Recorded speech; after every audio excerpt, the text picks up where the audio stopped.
I started working for the high school yearbook, and very shortly after that, one of the guys on the yearbook, his friend, worked at the Salt Lake Tribune as a staff photographer. And we figured out that if we could determine, and all it took was a phone call, to find out where the Tribune was not sending a photographer for a Friday night high school basketball game, we'd go cover that game. We shoot the first half, usually with an old Highland strobe and a Yashica mat. So, you know, every event, if you fired, you got one shot. And it was like, you know, some guy leaping through the air, and, you know, you're under the basket trying to make a picture. Already at that time, I thought I really wanted to be like a Sports Illustrated photographer, and I thought that would just be the most fun. In college, freshman year, some guy came running through the dormitory. Who wants a press card? Who wants a press card? He had printed these cards up and was selling them for $5 a piece. The Intercollegiate News Service, awesome. I think I need to be one of their staff photographers. So I bought one of these cards, laminated it, but that card got me into Denver Bronco games.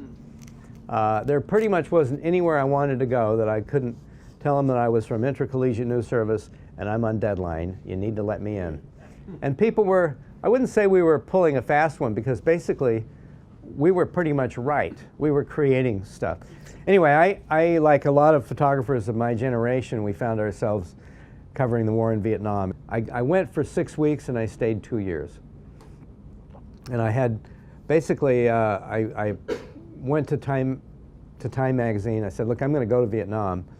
Can you give me any support? And then John Durniak, the editor, said, tell you what, I'll give you a $500 guarantee, which was then 4 days rate, $125 a day in those days. Do me a story, call it Children of War. I said, great, John. Well, so what do you want me to do? And he said, no, you show me. Now, I thought of myself as a photojournalist, but I was, and I still am, a pretty bad journalist. I don't know this guy's name. I don't know the puppy's name. I couldn't even really tell you. I could probably find out what Firebase it was. But and no, I didn't get all of their model releases. But this was a Bob Hope Christmas show at Fubai. The first picture of mine that won any awards, that won a prize in the New York Press Guild or something like that, and was on the cover of a book called Dear America, which was letters to and from Vietnam vets and their time in Vietnam. In June of '72, I happened to be out with a reporter. I freelanced, so I was working mainly for Time and Life, but I occasionally worked for the New York Times. And one day I was with Fox Butterfield from the New York Times, and we were up on Route 1, and these planes came in. These are Vietnamese Air Force Sky Raiders, and they came in, they dropped napalm right around the area of this little pagoda.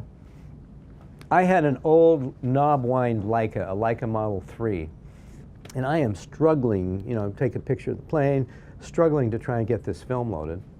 And all of a sudden we see these people running up the road toward us. We realized that they had all been hit by friendly fire. There was some soldiers. That's Nick Utt, the AP photographer. That's not the same girl, is it? Yeah. And the thing is, you don't really know, no one knew at the time that this was going to become one of the two most famous pictures of the Vietnam War. It's just this hellacious thing going on, and the kids they're in shock. And what you see here is Chris Wayne, in the middle on the left there is an ITN correspondent, is pouring water over Kim Phuc's wounds just to try and cool her down a little bit. And then very quickly it's like, well, let's get the kids out of here.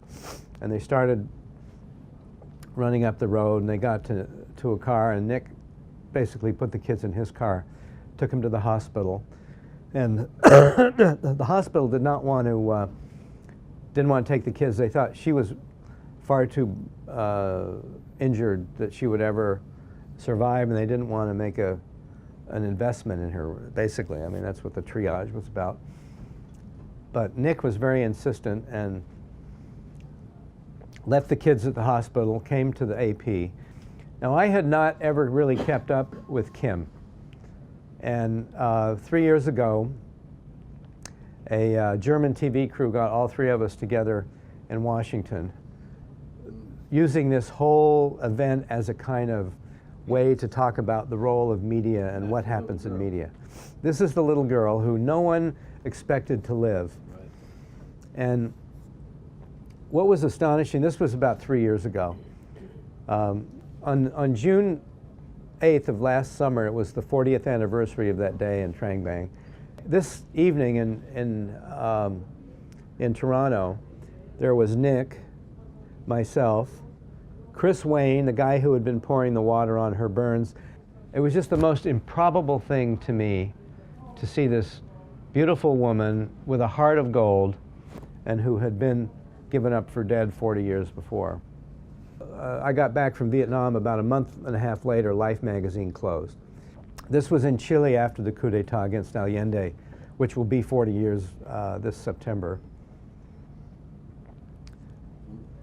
This is the death of Pablo Neruda, the Chilean poet. And his funeral actually became kind of the last time the Chilean left could gather in public.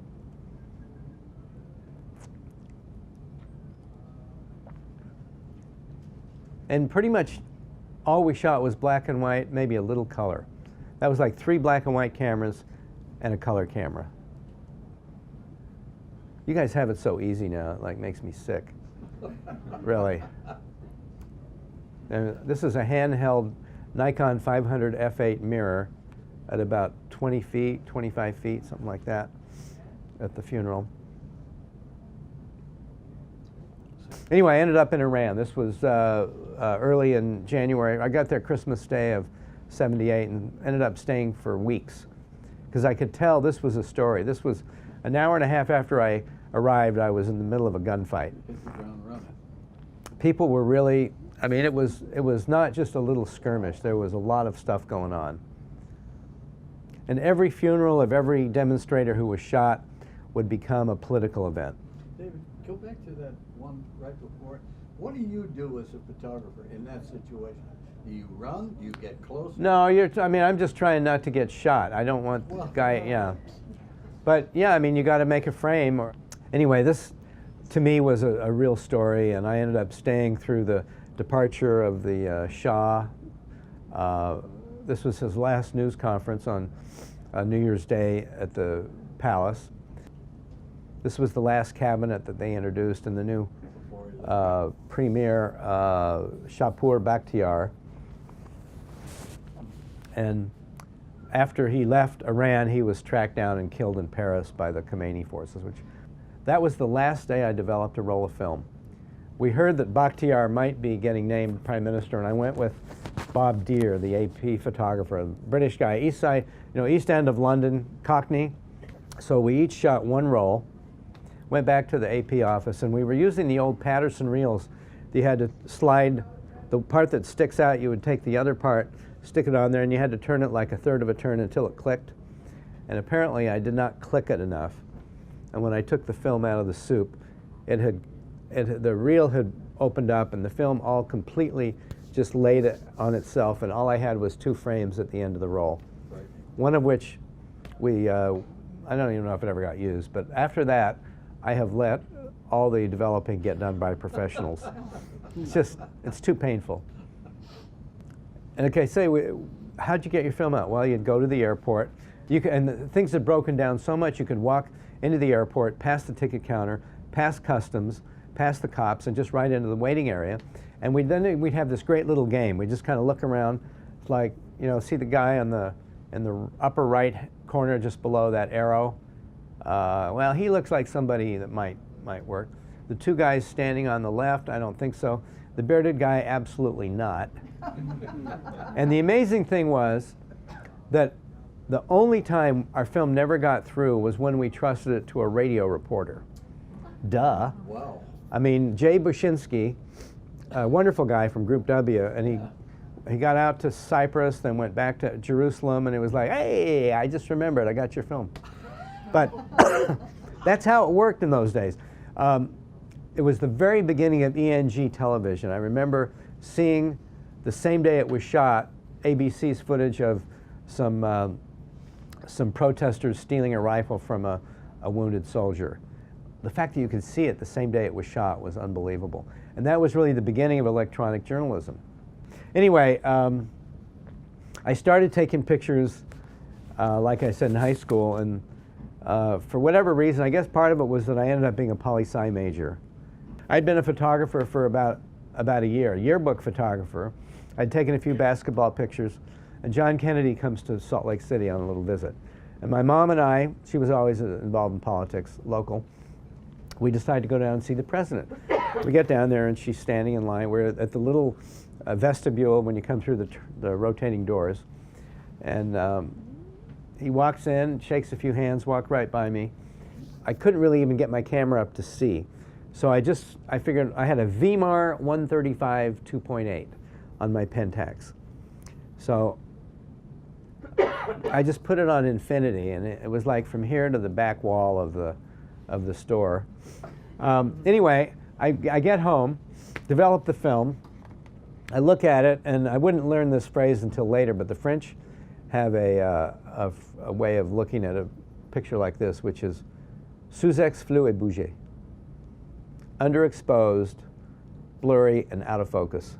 Art. Well, I mean, I was so pissed off that I didn't have a sharp picture of him. Now I'm looking at it 40 years later, and I'm thinking, you know, it's not so much blurry as it is interpreting his dynamic sense and youthfulness. And it isn't really out of focus, but it's kind of an artistic way of playing with the energy of the dynamic young president. Before long, I had convinced myself that it was a great picture. Well, maybe not a great picture, but it was one I could show. So Bobby Kennedy came through Salt Lake, and I gave him the same treatment as I gave George. I guess I don't have George Romney in here. I need to fix that. This is Richard Nixon's resignation speech. Jerry and Betty Ford, who was really the last president who really liked photographers. This is Jimmy Carter in New Hampshire, trying to convince a bunch of New Englanders that he should be president. This is Reagan on the bus. This is at the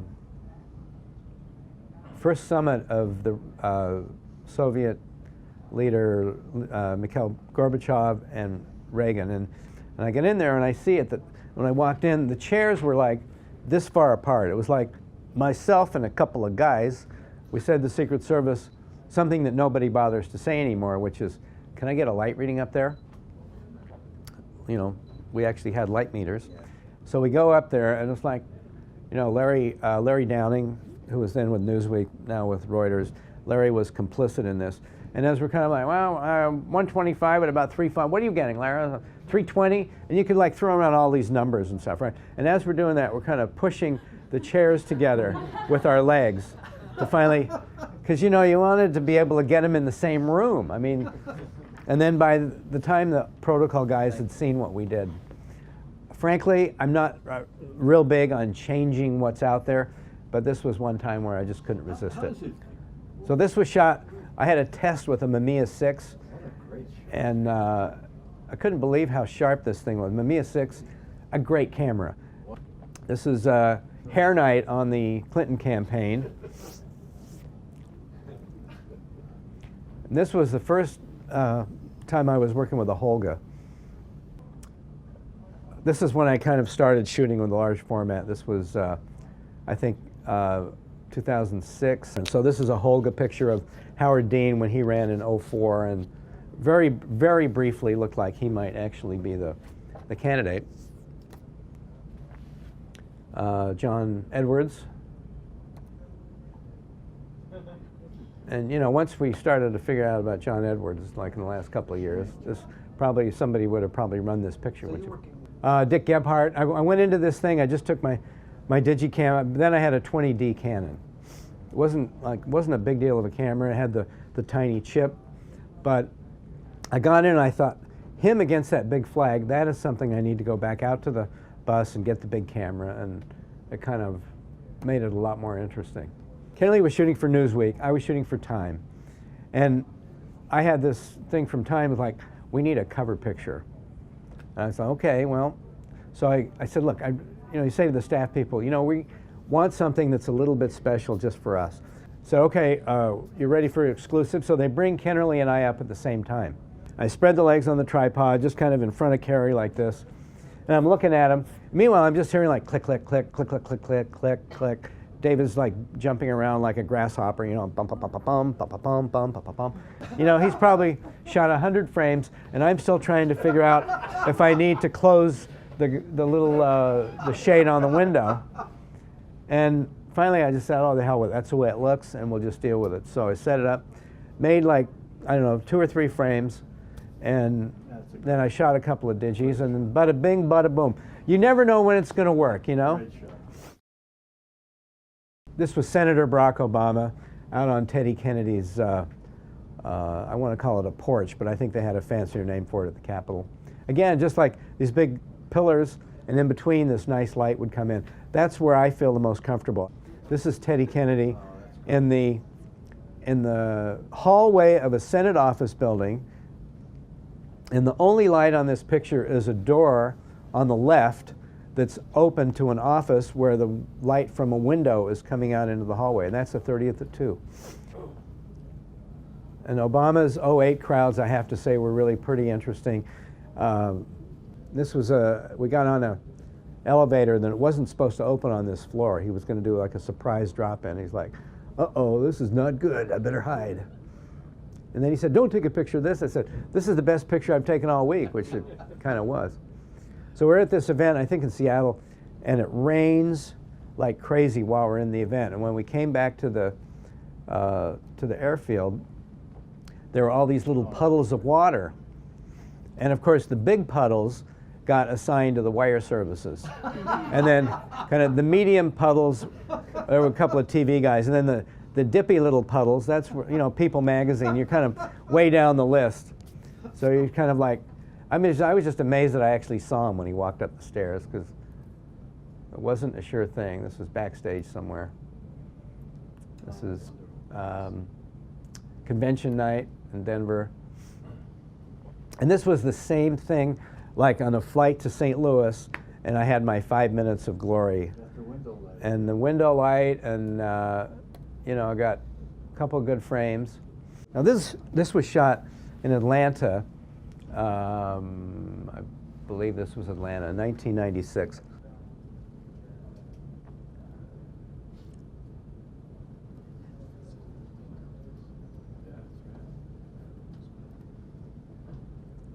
I don't really like covering things in the cold.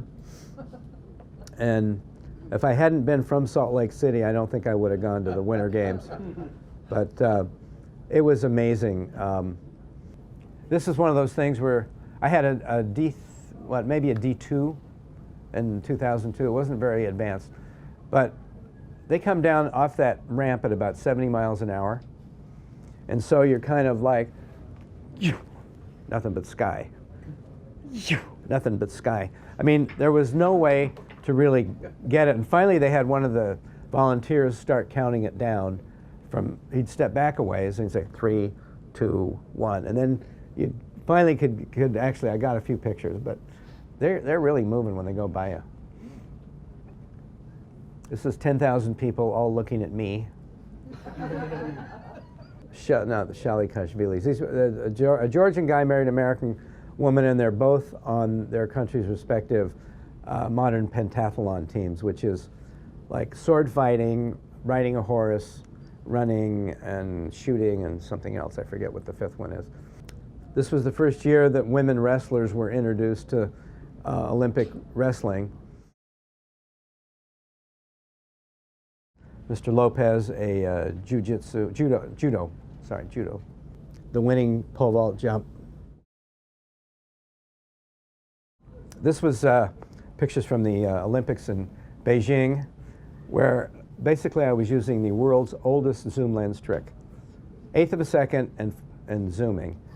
And I actually had this picture used like a half page in China Daily, and I walked around the next day, it's like, I have used the oldest trick in the book, and I am published. Unbelievable. It actually looked pretty good. It was amazing. This is opening ceremonies. you know, 500 drummers. Field hockey. Usain Bolt and his first round of Olympic gold. You wonder if he was even in a race with anybody else. By the time he got to the finish line, it was pretty much all by himself.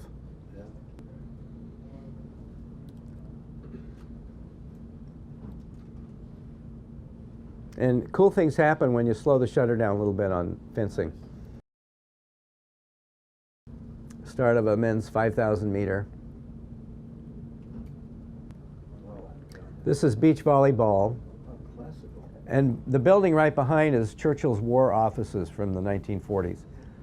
And it was one of those days where the clouds came in and the sun came out. And so did the red filter. That's really what the red filter is designed for. So the next few pictures are of a story I'm working on right now for National Geographic, which I just heard yesterday is scheduled for the August edition on mountain men. These guys are reenactors of the fur trappers of the 1820s, which is a much tinier, more finite group.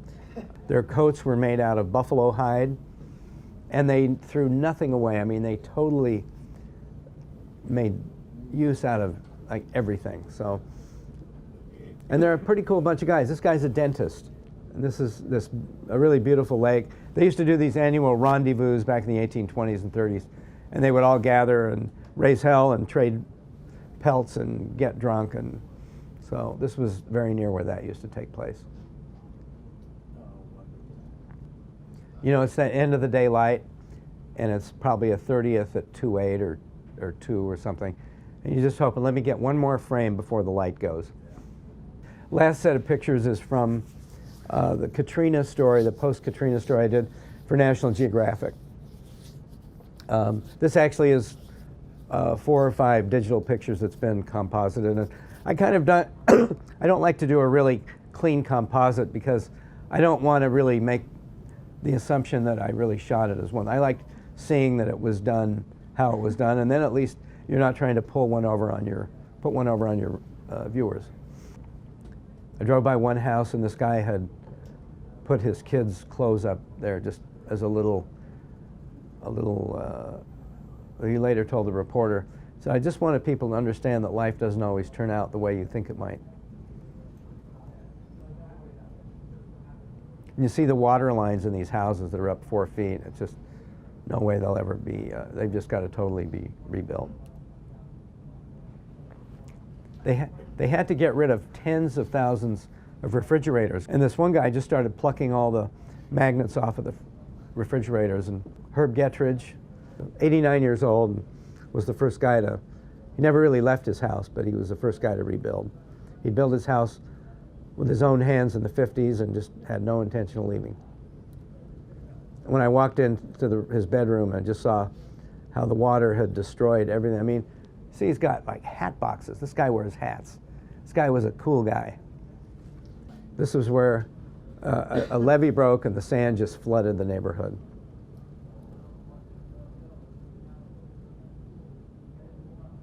And another house that's now not even a beach, the water's already in there by about 100 feet. Okay, that's it. Thank you. For more information, please visit us online, give us a call, or stop by our New York City Superstore. You can also connect with us on the web.